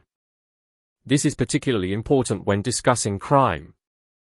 If an individual commits a serious crime, that individual should be investigated and, if found guilty, punished according to the law. If a criminal organization is responsible for exploitation, that organization should be investigated. If a government policy has failed, that policy should be challenged. But none of those things requires blaming an entire nationality, religion, or ethnic group. That is not only unfair. It also makes it harder to identify the people who actually need to be dealt with. A serious policy needs precision. The government has a responsibility. The responsibility does not belong only to the public. Government has a responsibility to maintain confidence in the system. That means being honest about the numbers. It means explaining difficult decisions. It means admitting when policies fail. It means enforcing immigration decisions where legally possible. It means dealing with criminality firmly. And it means listening when communities say they are struggling. A government cannot expect people to remain calm indefinitely if they believe that nobody is listening. Give people a peaceful route to change. The answer to public anger should be political action. Write to MPs. Vote. Campaign. Attend peaceful demonstrations. Join political parties or pressure groups. Use newspapers and social media. Challenge government policy through lawful democratic processes. That is how a democracy is supposed to work. The strongest argument is not the loudest one. It is the one that can survive scrutiny. The book's central message. This is why the approach taken in this book matters. We do not need to pretend that there is no problem. We do not need to pretend that every person arriving is a criminal. And we do not need to pretend that every government policy has worked. Instead, we can say, here is the problem. Here is what the law currently allows. Here is where the system is failing. Here is what it is costing. Here is what could be changed. And then we can allow people to judge the evidence. That is much more powerful than simply shouting at one another. Britain needs control, not chaos. A country cannot function properly if large numbers of its citizens believe that the government has lost control of an important part of its borders. But neither can a country function properly if anger turns into attacks on people who happen to be different. Britain needs something in between. It needs control. It needs enforcement. It needs fairness. And it needs calm. The objective should be to reduce irregular migration through law, policy, diplomacy, and practical action. That is how a democratic country should respond. And there is one final question. If we know what is wrong, and we know what principles a better system should follow, which changes should Britain actually make first? Chapter 15. The first steps. By now, the reader should have a clear picture of the problem. Small boats are only the visible part. Behind them are people smugglers, asylum claims, delays, accommodation, appeals, returns, international agreements and public frustration. So if Britain genuinely wants to reduce irregular migration, where should it begin? Not with another slogan. Not with another press conference. With a plan. First, tell the public the truth. The first step should be transparency. Every month, the government should publish a straightforward set of figures. How many people arrived irregularly? How many asylum claims were made? How many were accepted? How many were refused? How many people were returned? How many cases are still waiting? How much was spent on accommodation? And how long are people waiting for decisions? The figures should be presented in ordinary language. No political spin. No hiding behind complicated tables. If the situation is improving, the public should know. If it is getting worse, the public should know that too. Second, clear the backlog. The next priority should be the asylum backlog. A backlog creates problems everywhere else. It increases accommodation costs. It keeps people waiting. It makes returns more difficult. And it makes the entire system look ineffective. Britain should therefore provide the resources necessary to process cases quickly and accurately. That does not mean rushing people through without considering their claims. It means making sure there are enough trained people to do the work properly. Third, create a clear timetable. There should be a realistic target for asylum decisions. Some cases will inevitably be complicated. But a person should not be left for years simply because the system cannot cope. The government should publish its targets and then publish whether it has achieved them. If it has not, explain why. Then fix the problem. Fourth, make final decisions meaningful. Once all legitimate legal processes have been completed, the outcome needs to mean something. If someone is entitled to protection, grant it. If someone has another legal basis for staying, recognize it. If someone has no legal right to remain, begin the process of departure. A decision that has no practical consequence undermines confidence in the whole system. Fifth, build effective return agreements. Britain needs practical agreements with countries that will accept people who have no right to remain. Those agreements should be negotiated seriously. They should include clear procedures for identifying people and issuing travel documents. And they should be regularly reviewed. Diplomacy should be used to make these arrangements work. Sixth, target the criminal networks. The people smugglers should be treated as serious organized criminals. The priority should be the organizers, the financiers, the suppliers, the people arranging the boats, the people recruiting customers, the people moving the profits. A successful operation should not be measured simply by how many passengers were intercepted. It should be measured by whether the criminal organization itself was damaged or dismantled. Seventh, work with France differently. Britain should continue working with France, but with clearer measurements. Money should be linked to objectives. Equipment should be linked to results. Joint operations should be evaluated. And both governments should be prepared to change an approach that is not working. The question should always be, did crossings fall? Eighth, attack the business model. The government should try to make the smuggling business less profitable. That means financial investigations, asset seizures where lawful, disruption of supply chains, action against online advertising, and international cooperation. The objective is simple. If the criminal business becomes harder and less profitable, fewer criminals will want to operate it. Ninth, improve communication. Britain needs to communicate directly with people who may be considering the journey. The message should be factual. Claiming asylum does not guarantee permission to remain. Applications can be refused. People with no legal right to remain may be required to leave. Smugglers are criminals and may make false promises. And crossing the channel in a small boat is dangerous. This information should be available before people pay smugglers. 10th, review the whole system every year. Finally, Britain should stop treating immigration policy as something that can be announced once and then forgotten. Every year, the government should review the results. Did irregular crossings fall? Did the backlog fall? Did decision times improve? Did returns increase?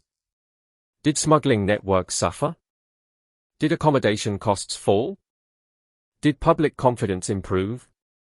If the answer is no, change the policy. That is not failure. Refusing to change a policy that clearly does not work is failure. What this plan is not. This plan is not about violence. It is not about attacking migrants. It is not about blaming religions or nationalities. It is not about pretending that every person who arrives is a criminal. It is about controlling an immigration system through law. That distinction matters. A country can be firm without being cruel.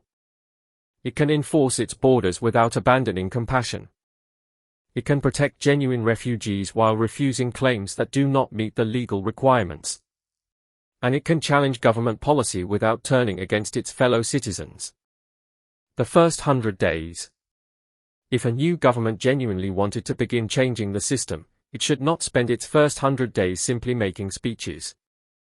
It should publish the numbers. Identify the backlog. Increase processing capacity. Begin negotiations on returns. Strengthen the fight against smuggling networks. Review the agreement with France.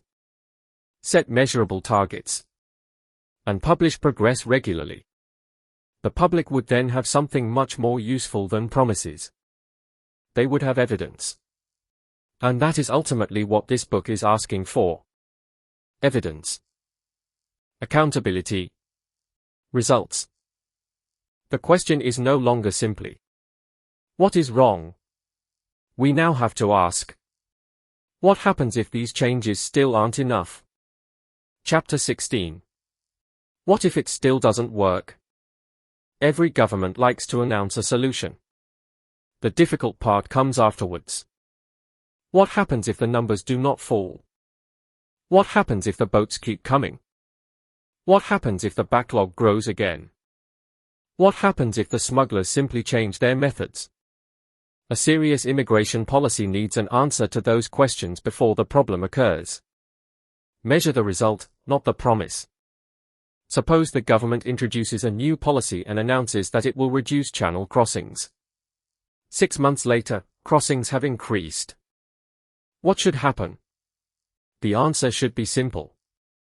Look at why it failed. Perhaps the policy was badly designed. Perhaps it was not properly funded. Perhaps another country did not cooperate. Perhaps smugglers found a way around it. Perhaps the problem was underestimated. Whatever the reason, the policy should be changed.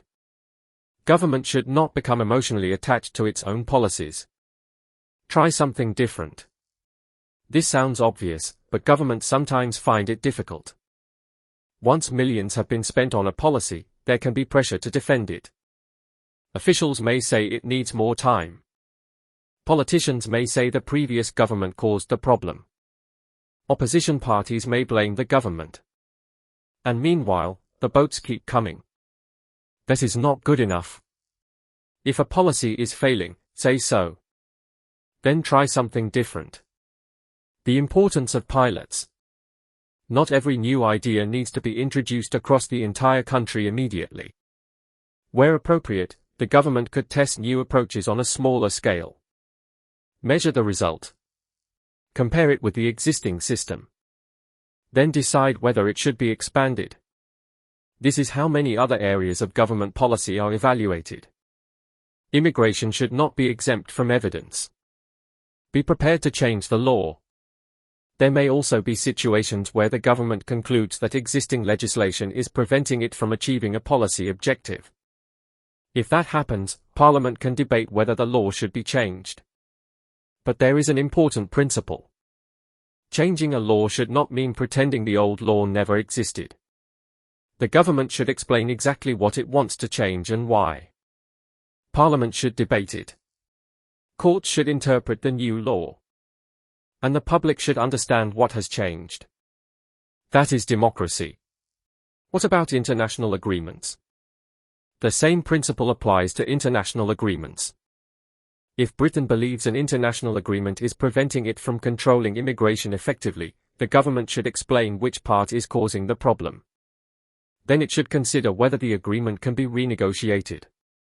If it cannot, Parliament may need to decide whether Britain should remain bound by it. Those are serious decisions. They should not be reduced to slogans. There can be consequences for Britain's international relationships, trade, diplomacy, and reputation. The public deserves to know those consequences before a decision is made. There is always a trade-off. Every immigration policy has consequences. A policy may reduce irregular migration but cost more money. Another may save money but take longer. A third may increase enforcement but create diplomatic problems.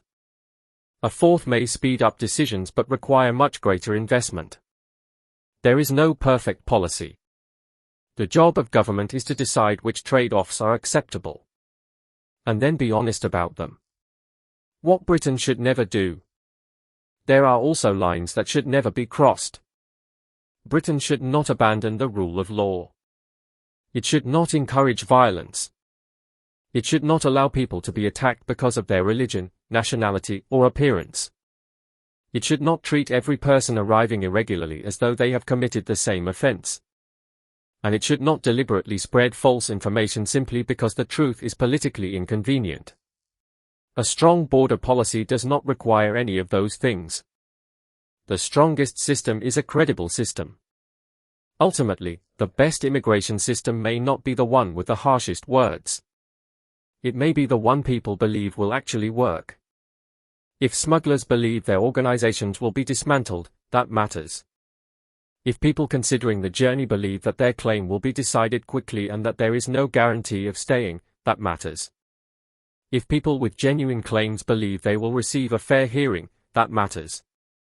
If the British public believes that final decisions are actually enforced, that matters. Credibility changes behavior. The final test. At the end of every year, Britain should be able to answer 5 questions. Are fewer people crossing irregularly? Are asylum decisions being made faster? Are final refusals resulting in more effective returns? Are criminal smuggling networks being disrupted? Does the public have greater confidence in the system? If the answer to those questions is yes, the policy is moving in the right direction. If the answer is no, something needs to change. That is not complicated. It is simply accountability. And perhaps that is what has been missing from the immigration debate for too long. Not another argument. Not another slogan. Not another political promise. A system that is measured by results. The next question is perhaps the most important one of all. Can Britain actually achieve this while remaining a compassionate country? Chapter 17. Can Britain be firm and compassionate? There is a strange idea in the immigration debate that Britain has to choose between 2 things. Either Britain controls its borders, or Britain is compassionate. That is a false choice. A country can do both. In fact, a decent immigration system should do both. Compassion needs rules. Imagine a person fleeing genuine persecution. They arrive in Britain and ask for protection. The country should have a system capable of listening to that person and deciding their case fairly. That is compassion. But now imagine another person who has no legal basis for remaining in Britain after their case has been properly considered. A system that simply refuses to enforce its own decision is not necessarily compassionate. It may simply be ineffective. Compassion and control are not opposites. They can work together. Britain has always helped people. Britain has a long history of accepting people who needed protection. People have come here because of wars, persecution, and political oppression. Some have eventually become doctors, teachers, business owners, scientists, and neighbors. They have contributed to British life. That is something Britain can be proud of. But a history of helping people does not mean Britain has no limits. Every country has limits. The question is where those limits should be. The difference between a person and a policy. This is another distinction that needs to be made. It is possible to oppose an immigration policy without opposing the people affected by it. A person who arrives in a small boat is still a human being. They may have made a decision we disagree with. They may have paid a criminal organization. They may have broken immigration rules. But none of that gives another person the right to abuse or attack them. The government can enforce immigration law. The police can enforce criminal law. The courts can make legal decisions. That is what a civilized society is supposed to do. Firmness can actually protect people. There is another reason for taking a firm approach. The small boat trade is dangerous. People smugglers make money from putting human beings into unsafe boats. If Britain can reduce that business, fewer people may risk their lives crossing the channel. That is not cruelty. It is prevention. The strongest way to stop people being exploited by smugglers may be to make the smuggling business much less attractive. Genuine protection should mean something. There is also a moral reason for making the system work properly. If people with genuine protection needs are waiting years for decisions because the system is overwhelmed, they are not being served well either. A faster system could identify genuine cases sooner. Those people could then begin rebuilding their lives. That is better for them. It is better for Britain. And it is better for the credibility of the asylum system. The danger of an uncontrolled system. An immigration system that appears uncontrolled creates another problem. It can cause people to become angry with everybody who is foreign. That is unfair. Most immigrants are not involved in organized crime. Most people of any religion or nationality are not responsible for the actions of criminals. But when the public believes that nobody is in control, suspicion can spread. That is precisely why governments need to maintain confidence. A clear and enforceable system protects communities as well as borders. Britain does not need to choose a side. The argument should therefore not be, do we want compassion or control? It should be, how do we build a system that provides protection to people who genuinely need it while maintaining effective control over immigration? That is a much better question. And it leads to practical answers. Fast decisions. Fair decisions. Effective border controls. Serious action against smugglers. Realistic returns. International cooperation. Clear information. And transparent figures. None of those things requires Britain to become heartless. What the public really wants. Perhaps this is what many people have been trying to say all along. They do not necessarily want every immigrant removed. They want to know that there are rules. They want to know that the rules are fair. They want to know that the government knows who is coming into the country. They want to know that criminals are dealt with. They want to know that genuine refugees are protected.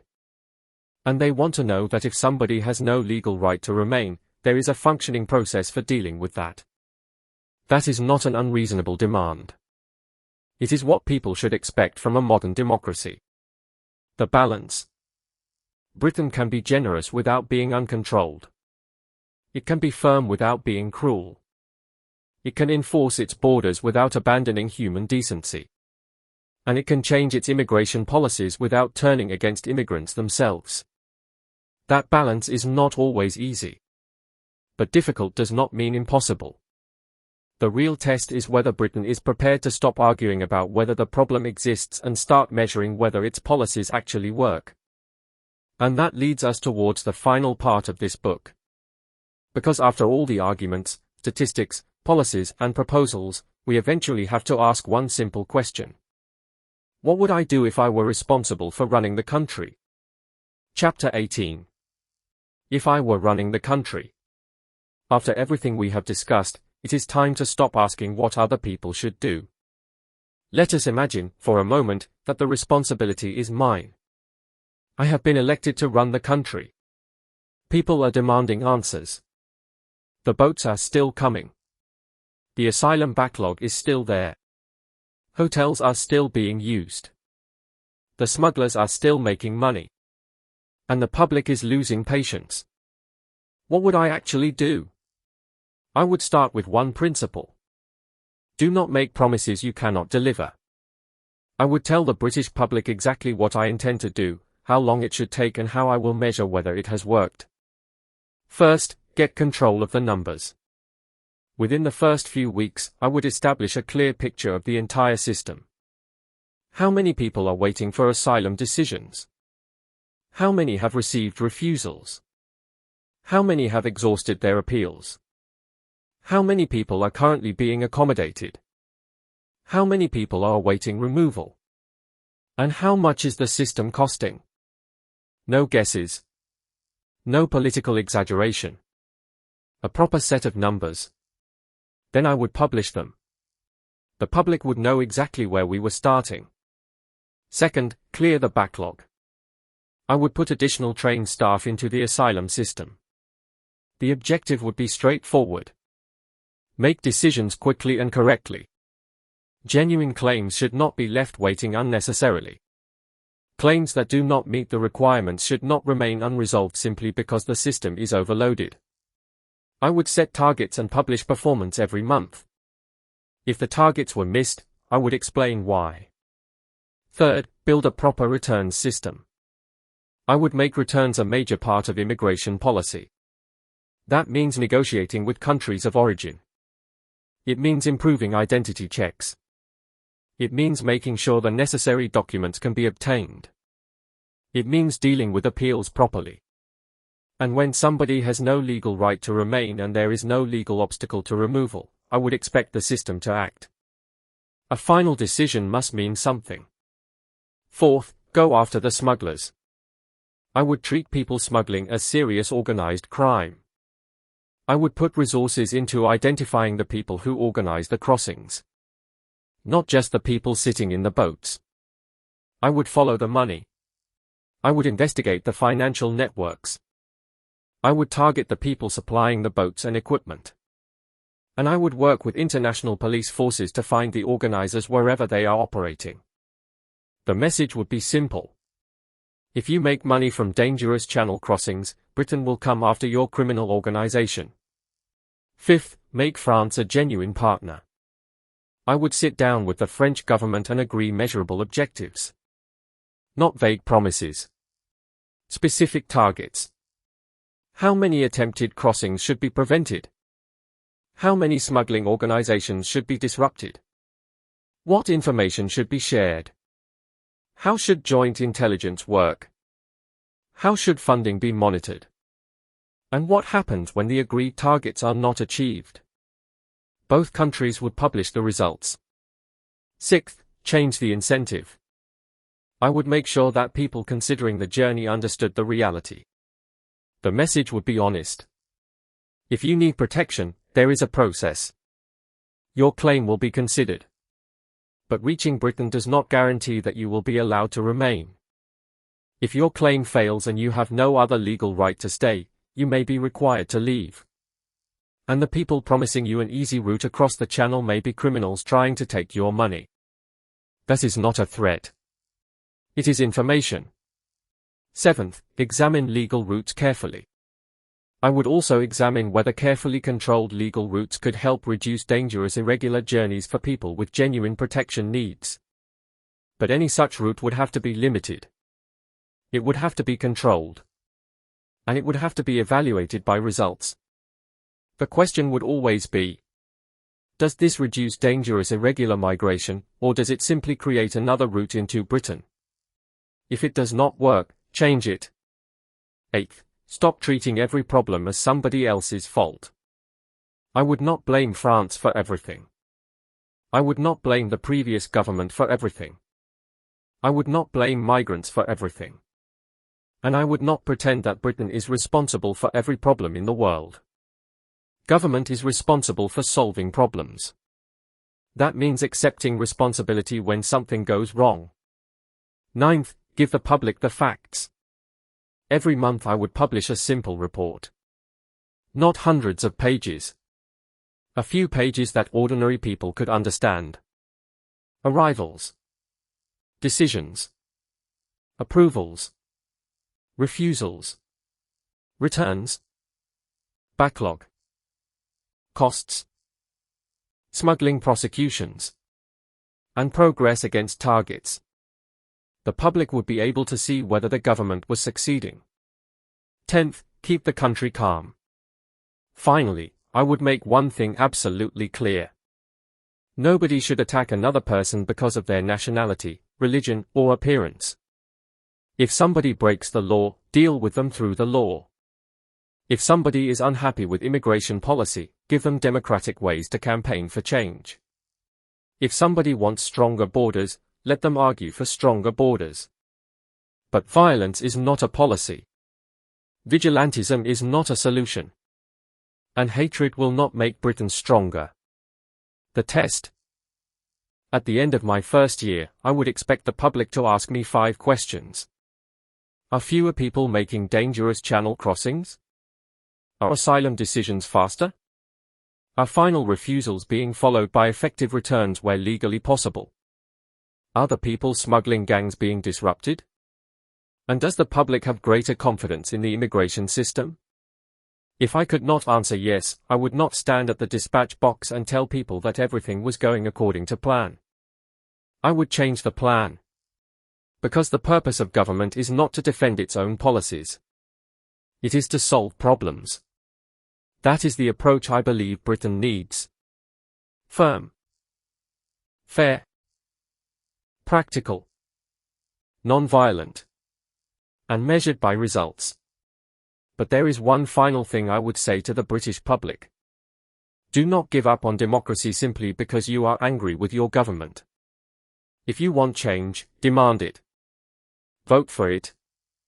Campaign for it. Argue for it. Write about it. And make your politicians answer you. That is how Britain changes. Not through violence. Through people refusing to stop asking difficult questions. Chapter 19. What can the ordinary person do? It is easy to say. It's the government's problem. And, in one sense, it is. The government makes the laws. The government controls the immigration system. The government negotiates with other countries. The government decides how much money is spent. But Britain is a democracy. That means ordinary people have a part to play too. Start by knowing the facts. The first thing any citizen can do is simple. Find out what is actually happening. Not what somebody on social media says is happening. Not what a politician claims is happening. Not what somebody in the pub says is happening. Find the evidence. How many people are arriving? How many asylum claims succeed? How many fail? How many people are returned? How much does accommodation cost? How long do decisions take? Once you know the facts, you are in a much stronger position to challenge the government. Ask your MP questions. Members of Parliament are there to represent their constituents. If you are unhappy with immigration policy, write to your MP. Do not simply say, "Stop the boats." Ask specific questions. What is the government doing to reduce crossings? How many people have been returned? What is being done about people smuggling gangs? How long are asylum decisions taking? What is the cost to the taxpayer? What targets has the government set? And when will those targets be reviewed? Specific questions are harder to ignore than general anger. Vote. This may sound obvious. But it matters. Governments change because people vote. If you believe the government's immigration policy is wrong, you have the right to vote for somebody else. If you believe the opposition's policy is worse, you can vote accordingly. You do not have to agree completely with any political party. You are allowed to make your own judgment. That is democracy. Campaign peacefully. There are many ways to campaign. Write letters. Attend public meetings. Join a political party. Support a campaign organization. Write articles. Speak to your local councillor. Attend peaceful demonstrations. Use social media. Talk to other people. But keep the argument about policy. That is where your strongest case lies. Don't let anger choose your words. This is particularly important. If you want people to listen to your argument, do not give them an excuse to dismiss it. Calling everybody a criminal will not help. Blaming an entire religion will not help. Attacking people personally will not help. Threatening people certainly will not help. A strong argument does not need any of those things. Say what you believe. Explain why. Give evidence. Then let people decide. Don't become part of the problem. There is another temptation when people become frustrated. They start thinking, if the government won't do anything, perhaps ordinary people should. That is a dangerous road. Citizens should not try to become an unofficial border force. They should not interfere with boats. They should not attack migrants. They should not threaten accommodation centers. They should not target people because of their nationality or religion. If you believe the government is failing, challenge the government. That is what democracy is for. Use your anger constructively. Anger itself is not necessarily bad. It can tell you that something matters to you. The important question is what you do with it. You can turn anger into research. You can turn it into political campaigning. You can turn it into writing. You can turn it into voting. You can turn it into peaceful protest. Or you can allow it to turn into something destructive. The first four can change policy. The last one can destroy lives and make the original problem harder to solve. Talk to people you disagree with. This may be the hardest suggestion in the whole book. Talk to people who disagree with you. Not because you have to change your mind. And not because they necessarily have the right answer. But because you may discover that you agree about more than you expected. One person may want stronger border controls. Another may be primarily concerned about protecting refugees. They may disagree about the solution. But both may agree that people smuggling gangs should be stopped. Both may agree that asylum decisions should be made quickly. Both may agree that criminals should be prosecuted. Both may agree that people should not be attacked because of their religion or nationality. Finding common ground does not weaken an argument. It can strengthen it. The ordinary citizen has power. The British public sometimes feels powerless. One person thinks, what difference can I possibly make? But democracy is built from millions of people making small decisions. One vote. One letter. One conversation. One article. One campaign. One question to an MP. One peaceful protest. One election. That is how political pressure works. The final choice. If you believe Britain needs a different immigration policy, you have every right to say so. Say it loudly. Say it clearly. Say it repeatedly. But say it lawfully. Because if this book has one message above all others, it is this. You do not need violence to demand change. You need facts. You need persistence. You need courage. And you need democracy. The people who want Britain to remain peaceful, stable, and united should not allow anger over immigration to destroy those very things. The strongest border policy is not the one that creates the most fear. It is the one that works. And that brings us to the final question of this book. What kind of Britain do we actually want to leave for the next generation? Chapter 20. What kind of Britain do we want? After all the arguments, statistics, policies, and disagreements, we eventually arrive at the question underneath everything else. What kind of Britain do we want? Do we want a country with open borders? Do we want a country that accepts nobody? Or do we want something in between? I believe most ordinary people want something much simpler. They want a country that knows who is entering. They want rules that are clear. They want those rules to be enforced. They want people who genuinely need protection to receive it. They want criminals to be dealt with. And they want their government to listen when they say something is not working. Britain should remain Britain. Wanting control over immigration does not mean wanting Britain to become a closed country. Britain has always traded with the world.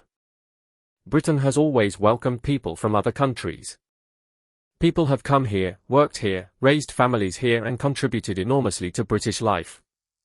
That is part of our history. But being open to the world does not mean having no limits.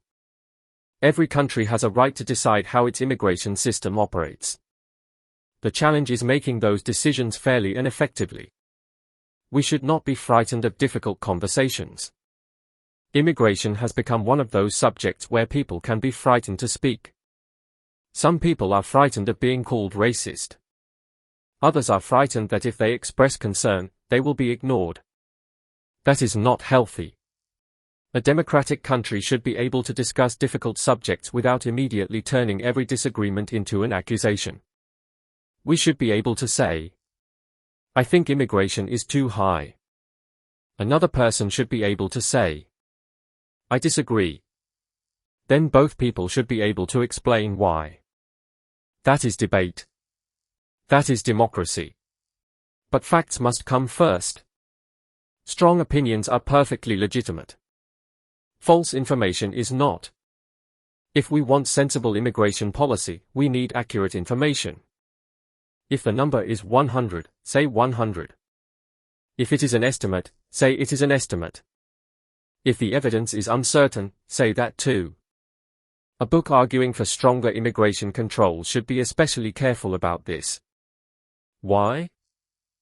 Because the argument becomes stronger when it survives fact-checking. If every number is accurate and every claim can be examined, opponents have to debate the policy itself. That is exactly where the debate should be. We can be firm without becoming cruel. There is nothing wrong with wanting a firm immigration system. There is nothing wrong with wanting faster removals where the law permits them. There is nothing wrong with wanting fewer dangerous channel crossings. There is nothing wrong with wanting the people smuggling gangs stopped. There is nothing wrong with asking how much the system costs. But there is something wrong with attacking innocent people. The difference matters. A strong country does not need to hate people in order to enforce its laws. The Britain I want. The Britain I want is neither frightened nor angry. It is confident. Confident enough to control its borders. Confident enough to protect people who genuinely need protection. Confident enough to remove people who have no legal right to remain when removal is lawful and possible. Confident enough to prosecute criminals. Confident enough to admit when a government policy has failed. And confident enough to change that policy. That is not an extreme position. It is a practical one. The responsibility belongs to government. Ultimately, ordinary people cannot run an immigration system. They cannot negotiate return agreements. They cannot decide asylum claims. They cannot control the border. They cannot dismantle international criminal networks. Those responsibilities belong to government. So if the system is failing, the government must take responsibility. It cannot simply tell the public to be more understanding. Understanding does not remove the need for effective government. The responsibility also belongs to us. But citizens have responsibilities too. We have a responsibility to check what we believe. We have a responsibility not to spread lies. We have a responsibility not to judge millions of people by the actions of a few. And we have a responsibility to use the democratic system rather than trying to replace it with violence. That is how we protect the country we say we want to protect. The choice. Britain has choices. It can continue reacting to events. It can continue arguing about who is to blame. Or it can build a system that is measured by results. A system that knows who is arriving. A system that makes decisions quickly. A system that protects genuine refugees. A system that deals with criminality. A system that carries out lawful returns. A system that works with other countries. And a system that tells the public the truth about what it costs and whether it is working. That is the system I believe Britain should aim for. Not perfect. Not heartless. Not uncontrolled. Controlled. Fair. Practical. Human. And above all, a system that works. Because Britain does not need more shouting. It needs answers. Epilogue. The choice is ours. This book began with a simple question. What can Britain do? Not what can Britain shout about. Not what can Britain complain about. Not what can angry people do on the streets. What can Britain actually do? That is the question that matters. We have looked at the Channel crossings. We have looked at people smugglers. We have looked at the asylum system. We have looked at France. We have looked at the backlog, the cost, returns, and public confidence. And we have reached a fairly simple conclusion. There is no single button that Britain can press to make the problem disappear. There is no magic policy. There is no one country to blame. There is no single group of people responsible for everything that is wrong. There is, however, a system. And systems can be changed. The government has choices. Britain can process asylum claims faster. Britain can strengthen action against people smuggling gangs. Britain can improve cooperation with France. Britain can negotiate more effective return arrangements. Britain can publish clearer figures. Britain can measure the cost. Britain can change policies that do not work. And Britain can explain those decisions honestly to the public. None of this requires violence. None of it requires hatred. None of it requires Britain to abandon compassion. It requires political will. The public has choices too. The British public also has choices. We can shout at one another. We can believe every rumor we see online. We can blame entire communities for the actions of individuals. Or we can do something much more powerful. We can ask questions. We can demand evidence. We can challenge our MPs. We can vote. We can campaign. We can write. We can protest peacefully. And we can keep demanding answers until somebody provides them. Anger can be useful. I have written openly about anger in this book. I understand why people become angry when they believe their country is losing control of something important. But anger on its own achieves very little. Directed properly, anger can become determination. Determination can become campaigning. Campaigning can become political pressure. And political pressure can become change.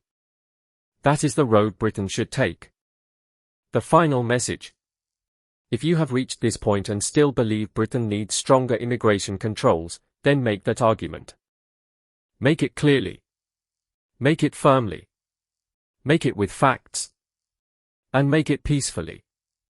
If you disagree with this book, that is your right. Argue against it. Challenge the evidence. Point out where you think it is wrong. That is exactly how a free country should work. Because the objective of this book was never to tell everybody what they must think. It was to ask people to think. To ask, what is actually happening? Why is it happening? What can Britain legally change? What would those changes cost? Would they work? And perhaps most importantly, what happens if we do nothing? Britain still has a choice. The future is not already written. Britain can choose better policies. It can choose better information. It can choose stronger enforcement where appropriate. It can choose compassion where it is needed. It can choose to listen to its citizens. And it can choose to remain a country where disagreements are settled through democracy rather than violence. That last point matters more than anything else in this book. Because if we lose the ability to argue with words, we have lost something far more valuable than control of a border. We have lost control of ourselves. So let the arguments continue. Let Parliament debate. Let journalists investigate. Let citizens challenge politicians. Let voters decide. But let us keep the argument where it belongs. In words, in evidence, and in democracy. That is what Britain can do. And ultimately, the choice is ours. Author's note. This book contains my views. They are based on my own experiences, observations, and understanding of the issues discussed. I do not expect everyone to agree with me. In fact, I expect some readers to strongly disagree with parts of this book. That is perfectly acceptable. This is not a book telling people what they must think. It is my attempt to put into plain English the questions and concerns that I believe many ordinary people have about immigration and the way Britain is dealing with it.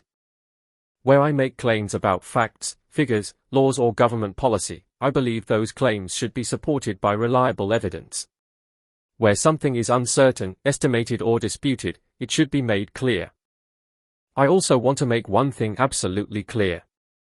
Criticism of immigration policy is not the same thing as hatred of immigrants, and concern about border control should not be turned into hostility towards people because of their nationality, religion, or background.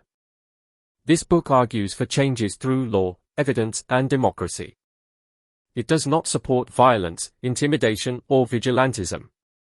I believe Britain can have a serious conversation about immigration without losing its humanity. You may agree with me. You may disagree with me. Either way, I hope you will read the book, think about the arguments, check the facts and make up your own mind.